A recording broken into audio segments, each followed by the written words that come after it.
바다에서 직경 200km의 거대 소용돌이가 몰아친다. 해외 토픽이나 판타지 영화에서나 보던 남의 일 같으시죠? 그런데 이 거대 소용돌이가 발견된 곳 바로 우리나라 울릉도입니다. 소용돌이 직경이 무려 200km고 현재 울릉도를 중심으로 시계 방향으로 회전하고 있고 벌써 5개월째 지속되고 있다고 합니다. 대체 이 소용돌이 정체는 뭐고 우리 울릉도 주민들에게 피해는 없는 것인지 오늘 화제 인터뷰에서 다뤄보겠습니다. 한국해양과학기술원 울릉도 독도 기지에 나가 있는 김윤배 박사를 연결하겠습니다. 박사님 안녕하세요. 예, 안녕하세요. 예, 자 먼저 이 바다에 소용돌이라고 하면은 영화에서 보면 이제 어선이 빨려 들어간다거나 뭐 그런 상상을 하게 되는데, 자 이번 소용돌이 위력은 어떤가요? 예, 현재 울릉도를 중심으로 그 시계 방향으로 회전하는 직경 약 200km 규모의 소용돌이가 발생을 했는데요. 예.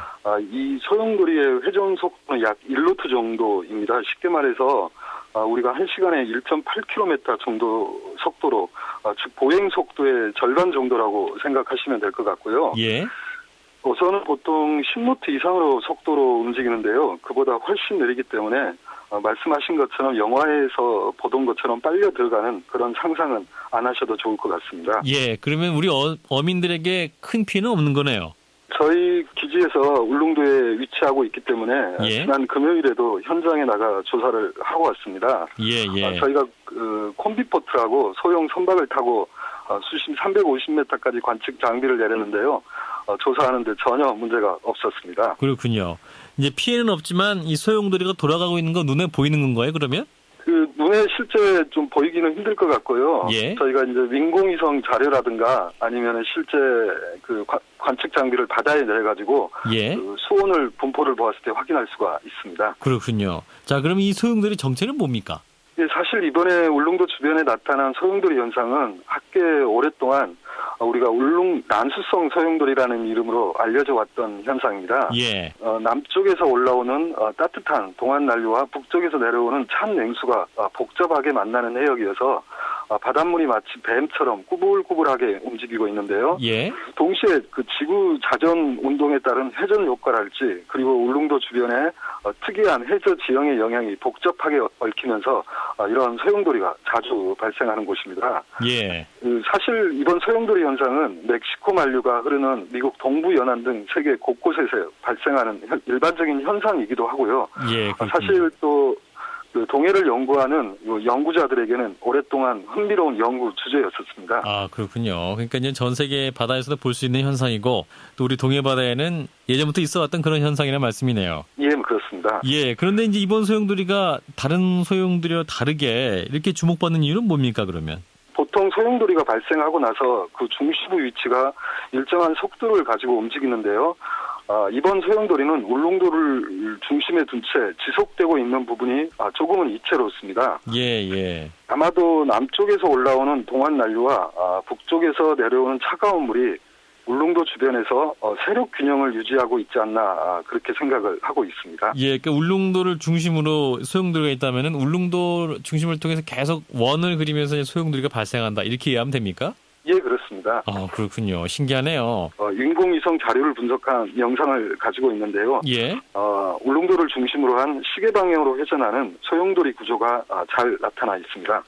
보통 울릉도 주변에서는 소용돌이가 발달하지 않을 때는 250m에서 수온이 약 1, 2도씨를 보이는데요. 예. 이러한 수온은 평소보다 약 9도씨 정도 높게 관측되고 있음을 확인할 수가 있었습니다. 그렇군요. 그러니까 평소보다 바닷물 온도가 높다는 거네요. 네, 그렇습니다. 예, 그러면 이 소용돌이 때문에 울릉도 어민들에게 끼치는 영향이 없을까요? 물론 배 운영하는 데는 문제가 없다고 했습니다만.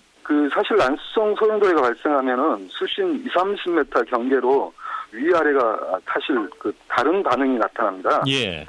소용돌이는 상층과 하층을 잘 섞어놓기 때문에 표층의 따뜻한 물은 평소보다 차가워지고 아래층은 평소보다 훨씬 따뜻해지게 됩니다. 울릉도 주변이 5월 중순 들어 이제 표층으로 따뜻한 물이 유입되면서 표층이 정상 수온을 되쳐들어가고 있는데요. 예. 지난 4월에는 울릉도 주변 표층 수온이 작년보다 크게는 5도씨 정도가 낮았습니다. 예. 사실 울릉도는 해양성 기후라 바닷물의 표층 수온에 대단히 민감한데요. 4월 중순에는 작년에 비해 울릉도 기온이 약 5도에서 10도씨 정도 더 추웠습니다. 예. 상당히 추웠다고 할 수 있겠는데요. 며칠 전에 저희 기지에서 울릉군 주관으로 어업인 간담회가 열렸었는데요. 이 문제를 어업인들이 질문했었는데 낮성 소용돌이의 영향이라고 설명한 바도 있었고요. 예. 또한 울릉도는 보통 이맘때 하루 날 잡아가지고 지역 어촌계마다 미역을 수확을 하고 있는데요. 예. 지난주 일요일에 제가 울릉도의 학포라는 마을에서 미역을 수확하는 현장을 가봤었는데요. 작년에 비해 올봄의 수온이 너무 낮기 때문에 미역이 제대로 성장을 못했다는 지역 주민들의 말씀도 계셨습니다. 예. 난수성 소용돌이 발생에 따른 표층 수온이 낮아진 원인으로 짐작이 되고 있습니다. 그러니까 이제 이 소용돌이 영향으로 찬물과 더운물이 섞여가지고 예, 이제 평소 더 차가워지는 부분은 또 미역 성장이 제대로 이루어지지 못한다 이런 말씀이군요. 네, 그렇습니다. 예, 또 일각에서는 이 소용돌이 때문에 또 울릉도 오징어가 풍어일 것이다 뭐 이런 전망도 있는데 이거는 근거가 있는 건가요? 예, 지난 1999년부터 2001년까지 2년 동안 동해 우리 측 수역에서 한미 공동으로 24대 음향 관측 장비를 해저면에 장기 계류하는 해양 조사가 있었습니다. 예. 예, 당시 이 조사 결과를 바탕으로 미국 해양학회지에 오징어로 추정되는 어류에 대한 흥미로운 논문이 한 편이 실렸는데요. 이 논문을 요약하자면 난수성 소용돌이의 가장자리에 오징어가 주로 분포하는 특징을 보였다는 것입니다. 예. 사실 소용돌이 중앙부의 오징어 수심대 수온은 10도씨 정도로 거의 일정해서 오징어 적정 수온이라 할 수 있는 15도씨 내외보다 상대적으로 낮은 편에 속하거든요. 예. 또한 저희가 소용돌이를 따라 관측을 해보면은 소용돌이 가장자리에 플랑크톤이 상대적으로 많이 분포하는 양상을 보입니다.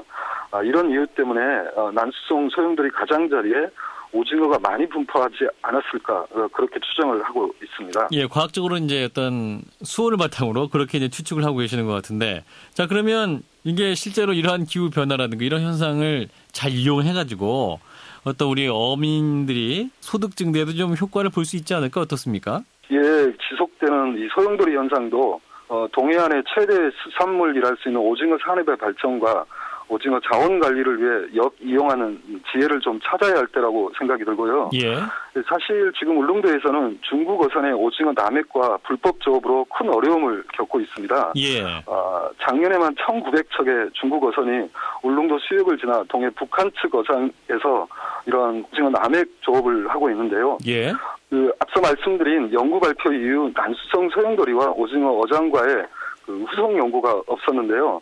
앞으로 울릉도 어민들과 함께 오징어 자원의 과학적 관리를 위해 소용돌이와 오징어 어장과의 관계를 관심 있게 다뤄볼 예정에 있습니다. 이 부분에 대한 관계기관의 관심이 있었으면 합니다. 네, 이 중국어선 1,900척이나 온다고 하는데 우리 오징어 어장 관리를 위해서도 소용돌이에 대한 후속 연구 더 진행되면 좋겠습니다. 말씀 여기까지 드릴게요. 고맙습니다. 예, 감사합니다. 네, 화제 인터뷰 한국해양과학기술원의 김윤배 박사였습니다.